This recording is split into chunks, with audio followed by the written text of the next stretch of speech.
আসসালামু আলাইকুম। আজ দেখুন আজকে চলে এসেছি আমার বাবার বাসায়। আর বাবার বাসায় এসে একটা ফুল দেখতে পেলাম।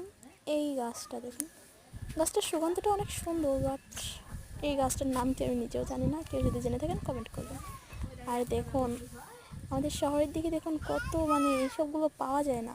আর এখানে দেখুন একেবারে সব শুকায় গেছে, বাট এগুলো কেউ খাচ্ছে না, আফসোস।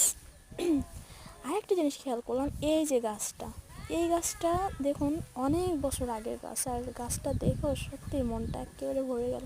সত্যি আল্লাহর নিয়ামত, আল্লাহ চাহেন তো সব। তো আপনারা যদি কেউ এই গাছের নামটা জেনে থাকেন প্লিজ কমেন্টে বলবেন। আসলে অসাধারণ, আমি একটা ফুল ছিঁড়ে নিয়েছি, আসলে আমার অনেক সুন্দর লেগেছে। আপনাদের আরও একটা জিনিস দেখাবো। আসলে এই ফুলটার সুগন্ধ অনেক সুন্দর। একটা ফুল, এই যে এইটা, এই ফুলটার নাম কি আমি নিজেও জানি না। আমার বাবার বাসায় এই ফুলগুলো অনেক আছে, বাট আমি নিজে জানি না। দেখুন এটা আসলে অনেক সুন্দর, আমার অনেক পছন্দ হয়েছে। আসলে সত্যি গ্রাম বাংলার এই যে দৃশ্যটা আমার কাছে